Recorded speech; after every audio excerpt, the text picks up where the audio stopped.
नमस्कार। साइंस और इंजीनियरिंग विषयों में रुचि बनाने और विषय समझ को मजबूत बनाने के लिए शुरू किए गए श्रीदेवी क्लासेज यूट्यूब चैनल पर एक बार फिर आपका स्वागत है। हमारी प्लेलिस्ट क्लास 12th फिजिक्स में आज जानते हैं इलेक्ट्रिक फ्लक्स की कंसेप्ट को और समझते हैं और इसकी मदद से इलेक्ट्रिक फील्ड को समझना किस तरह से आसान बन जाता है। ये सूचनाप्रद लर्निंग वीडियो दो भाषा में बनाई जा रही है। पहले हम अंग्रेजी भाषा में विषय का वर्णन करते हैं और बाद में हिंदी में इसका दोहरान और समझाइश करते हैं। These informative learning videos are prepared in bilingual script. First, the subject matter is described in English language and then same is revised and explained in Hindi. So let's start. Electric force lines is an imaginary concept given by Michael Faraday for pictorial representation of electric field phenomena. Now, streams of these electric force lines, or in other words, counting of electric force lines, is called electric flux. Now, the electric flux passing through certain area A, denoted by this black diagram, is the total number of force lines which is passing through this area A, and number of force lines passing per unit area is called flux density or strength of electric field. So we can say electric field intensity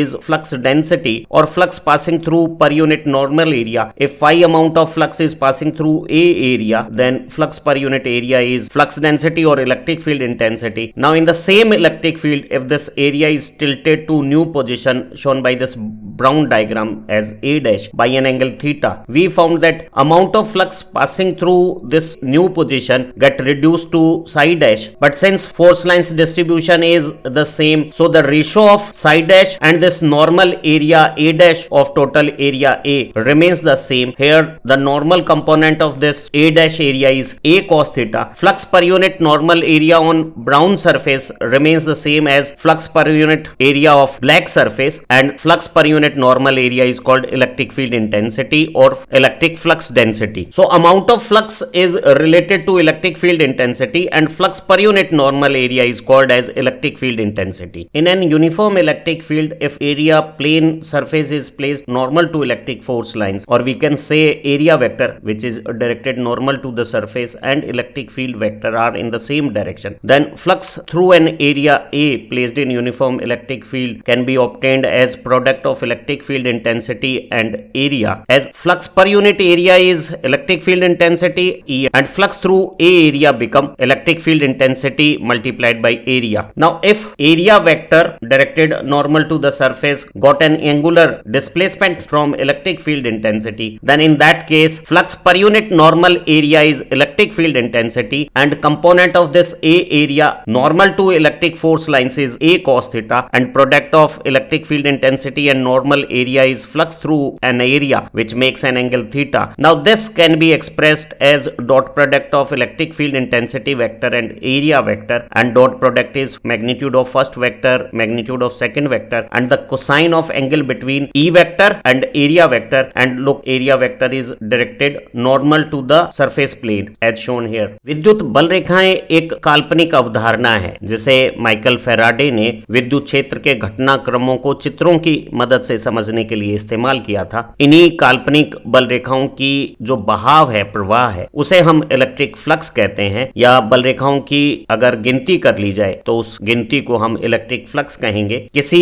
क्षेत्रफल, जैसे यहाँ काले चित्र से ए क्षेत्रफल दिखाया गया है, उससे गुजरने वाला जो कुल फ्लक्स की मात्रा है वो सारी बल रेखाओं की गिनती है जो इस क्षेत्रफल को पार कर रही हैं। हम कह सकते हैं कि किसी क्षेत्रफल से निकलने वाली बल रेखाओं की संख्या का घनत्व, फ्लक्स घनत्व, विद्युत क्षेत्र की तीव्रता को निरूपित करता है, और एकांक लंब काट क्षेत्रफल से निकलने वाली फ्लक्स की मात्रा को विद्युत क्षेत्र की तीव्रता या फ्लक्स घनत्व कहते हैं। यहाँ कुल ए क्षेत्रफल से अगर फ्लक्स साई निकलता है तो विद्युत फ्लक्स और लंब काट क्षेत्रफल का अनुपात फ्लक्स घनत्व या विद्युत क्षेत्र की तीव्रता है। अगर हम इस काले क्षेत्र भाग को मोड़ देते हैं और वो थीटा कोण से अगर घूर्णन करा दिया जाता है तो हम पाते हैं कि उसी क्षेत्र से निकलने वाली बल रेखाओं की संख्या कम हो गई है और जो कम संख्या के साथ नया जो विद्युत फ्लक्स ए डैश एरिया से निकल रहा है उस नए साइड डैश फ्लक्स और इस क्षेत्रफल का जो अभिलंब भाग है वो उसी बल रेखाओं के वितरण में उसी विद्युत क्षेत्र तीव्रता को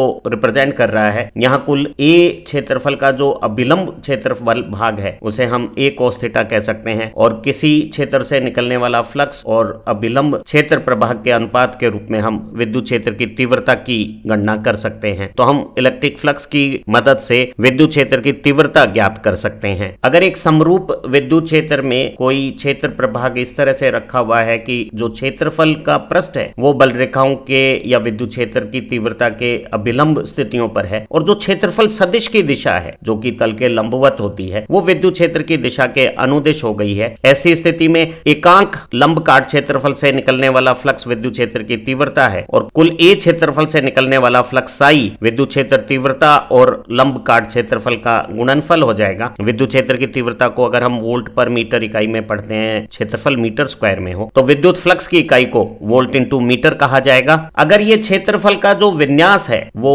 थीटा कोण से मुड़ जाता है और पृष्ठ का अभिलंब जो क्षेत्रफल सदिश है वो विद्युत क्षेत्र तीव्रता के साथ अगर थीटा कोण की स्थिति में हो तो ऐसी स्थिति में इस ए क्षेत्रफल का वो प्रभाग जो विद्युत बल रेखाओं के अभिलंब स्थितियों में है, जैसे हम लंब काट क्षेत्रफल कहेंगे, वो ए cos थीटा हो जाएगा और विद्युत क्षेत्र तीव्रता और ए cos थीटा का गुणा इस काली टेढ़ी पृष्ठ से निकलने वाली कुल विद्युत फ्लक्स की मात्रा साई हो जाएगी। यहाँ हम ए cos थीटा को ई सदिश और एरिया सदिश के अदिश गुणनफल या डॉट प्रोडक्ट से भी रिप्रेजेंट कर सकते हैं और हमें पता है कि एरिया सदिश की दिशा तल के अभिलंब होती है और ई वेक्टर और एरिया वेक्टर में कोण थीटा हो तो dot product E A cos theta होगा। If a close surface is placed in an uniform electric field where magnitude and direction of electric field intensity is everywhere the same, then to that closed surface total amount of incoming flux taken as negative and total amount of outgoing flux become equal and net flux through that closed surface placed in an uniform electric field is always zero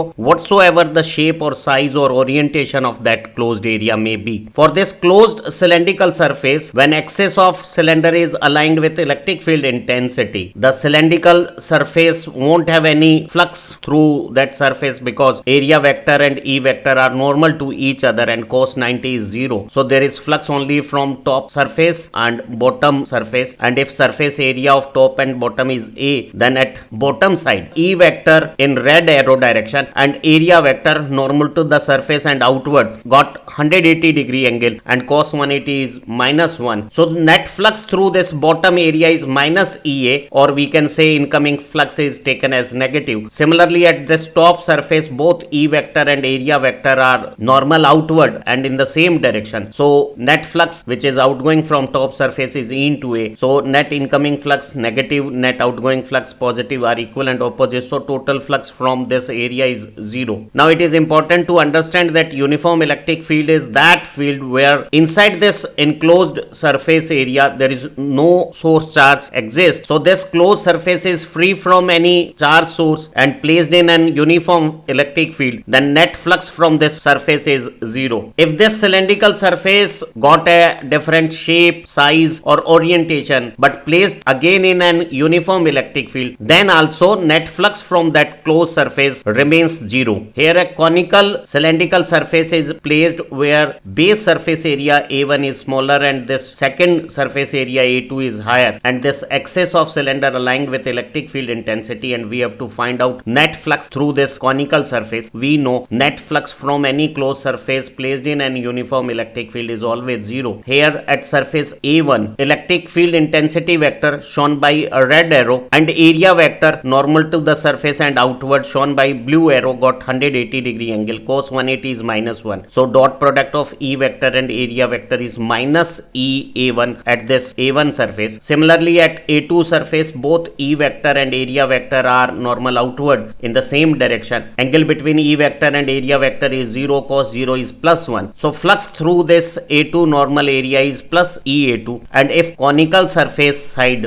got a flux psi from it, then incoming flux, outgoing flux and conical surface area flux, total flux from this closed surface is 0, and calculation results as conical surface got E multiplied by A2 minus A1 area product flux of negative sign. That means this flux is incoming flux at conical side, and conical side and A1 area side total incoming flux is equal to total outgoing flux of A2 area, or net flux through this closed surface is again zero as it is placed in an uniform electric field where source charges are absent inside this closed surface. अगर किसी समरूप विद्युत क्षेत्र में जहां विद्युत क्षेत्र तीव्रता का मान और दिशा सभी स्थानों पर एक समान हो, वहां अगर किसी भी रूप में कोई बंद सतह को रखा जाता है तो उस बंद सतह पर सारा आने वाला फ्लक्स जिसे हम नेगेटिव लेते हैं और सारा जाने वाला फ्लक्स जिसे पॉजिटिव लेते हैं, उसका योग हमेशा शून्य होता है, चाहे